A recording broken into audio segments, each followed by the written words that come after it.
ధాన్యం మొక్కజొన్న కొనుగోలు చేయాలంటూ ఖమ్మంలో బీఆర్ఎస్ చేపట్టిన మహాధరణ ఉద్రిక్తతలకు దారితీసింది.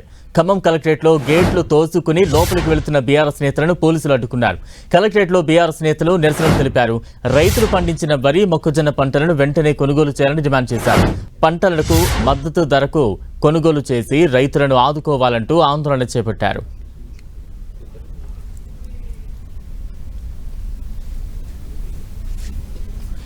ఇక దీనిపై మరింత సమాచారాన్ని మా ప్రతినిధి సైదులు అందిస్తారు.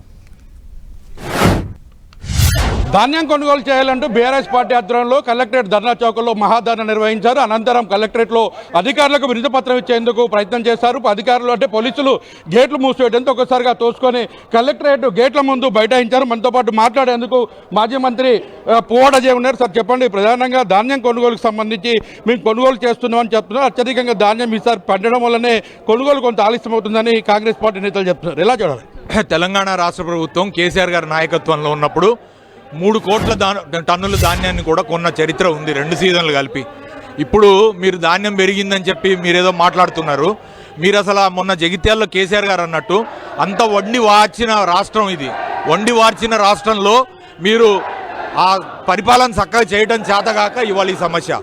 మన ఉమ్మడి ఖమ్మం జిల్లాలో కూడా వరితో పాటు ప్రత్యామ్నాయంగా మొక్కజొన్న పంట ఉంది. మొక్కజొన్న కొనుగోలు కేంద్రాలు లేవు ఇంతవరకు. ఒకవేళ కొన్నా కూడా 1700 రూపాయలు క్వింటాల్ కొంటున్నారు. చాలా తక్కువ ధర, ఎంఎస్పి ప్రైస్ కూడా కొంటలేరు. ఈవెన్ ధాన్యానికి సంబంధించి కూడా కొనుగోలు కేంద్రాలు ఎక్కడ కూడా పూర్తిగా ఓపెన్ కాలేదు. మేము కరోనా సమయంలోనే 472 సెంటర్లు ఓపెన్ చేసాం. ఇవాళ మీరు అరకొరగా సెంటర్లు ఓపెన్ చేసి అక్కడ కూడా ధాన్యం నింపడానికి కూడా బస్తాలు లేవు. మీ కాంగ్రెస్ కార్యకర్తలకు మాత్రమే బస్తాలు ఇస్తున్నారని చెప్పి రైతులు చెప్పి వాపోతూ ఉన్నారు. ఇవన్నీ సమస్యలన్నీ ఉన్నాయి.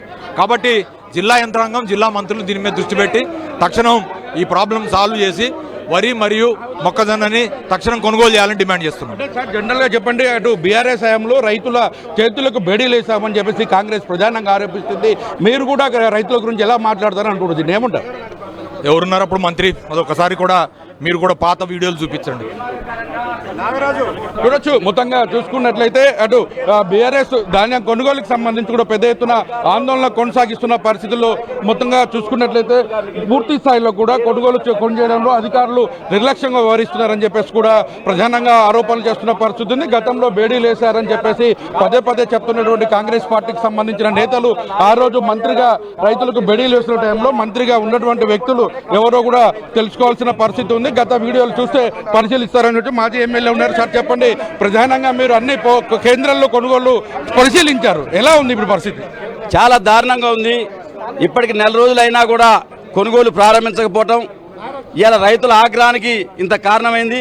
మొట్టమొదటిసారిగా కలెక్టరేట్లు కొరకు దూసుకొస్తున్నట్టు రైతుల యొక్క ఆందోళన ఇప్పటికైనా ప్రభుత్వం అర్థం చేసుకుని 3 మంత్రులు ఉన్న సమీక్ష చేయకపోవటం, 2.5 లక్షల ఎకరాల వరి పంట, 2 లక్షల ఎకరాల మొక్కజొన్న పండినా కూడా కొనుగోలు కేంద్రాలు సరైన ఏర్పాటు చేయకపోవటం, కావాల్సిన యంత్రాంగాన్ని చేయకపోవటం, మిల్లులు కేటాయించి చేయకపోవటం, కొనుగోలు ప్రారంభించకపోవటం వల్ల రైతులు తీవ్రమైన ఆగ్రహం వ్యక్తమవుతుంది.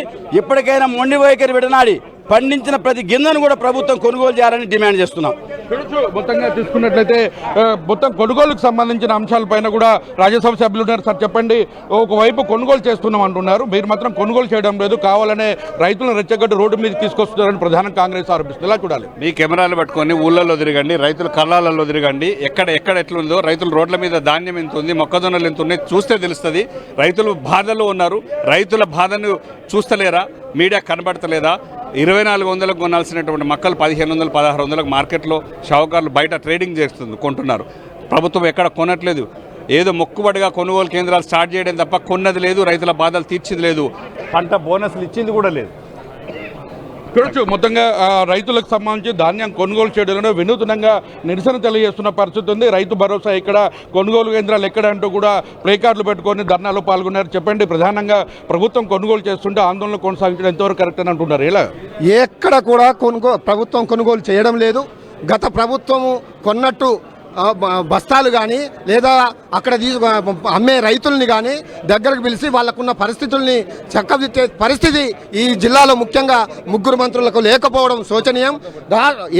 కరోనా కష్టకాలంలో కూడా ప్రతి గింజని కొన్న ఏకైక ప్రభుత్వం బీఆర్ఎస్ ప్రభుత్వం. ఈరోజు రైతుల్ని మోసం చేస్తున్నది, రైతు కూలీలను మోసం చేస్తున్నది, కౌలు రైతుల్ని మోసం చేస్తున్న ఈ ప్రభుత్వాన్ని వెంటనే నిజంగా రైతులకు ఏదైతే కొనుగోలు కేంద్రాలు వెంటనే ప్రారంభించి ఈ యొక్క పండిన పంటను ప్రతి గింజను కొనాలని డిమాండ్ చేస్తున్నారు. మొత్తంగా చూసుకున్నట్లయితే మక్క రైతులను ముంచొద్దు, వరి రైతులకు ఉరువేయొద్దు అంటూ కూడా బీఆర్ఎస్ పార్టీ నేతలు డిమాండ్ చేస్తున్నారు. రైతు పండించిన ప్రతి గింజను ప్రభుత్వమే కొనుగోలు చేయాలంటూ కూడా ఖమ్మం కలెక్టరేట్ గేట్ల ముందు రోడ్లు మొత్తంగా బైఠాయించే పరిస్థితి, నినాదాలు చేస్తున్న పరిస్థితి, కొంత ఉద్రిక్తమైన వాతావరణం కూడా నెలకొంది. ఎందుకంటే ఒకవైపు ఆ గేట్లను మూసివేసి లోపలికి రానేయకుండా అడ్డుకునే ప్రయత్నం అధికారులు అటు పోలీసులు చేసినప్పటికీ రైతులు అదేవిధంగా బీఆర్ఎస్ పార్టీకి సంబంధించిన నేతలు, మాజీ మంత్రి, ఎమ్మెల్సీ, అదేవిధంగా రాజ్యసభ సభ్యులు, మాజీ ఎమ్మెల్యేలంతా కూడా కలెక్టరేట్లోకి చొచ్చుకొని వచ్చిన పరిస్థితి కనిపిస్తుంది. మొత్తంగా ఖమ్మం కలెక్టరేట్లో ఒక ఉద్రిక్తమైన పరిస్థితి నెలకొందని కూడా చెప్పుకోవచ్చు. కెమెరామెన్ విజయతో సైదులు 10 టీవీ ఖమ్మం.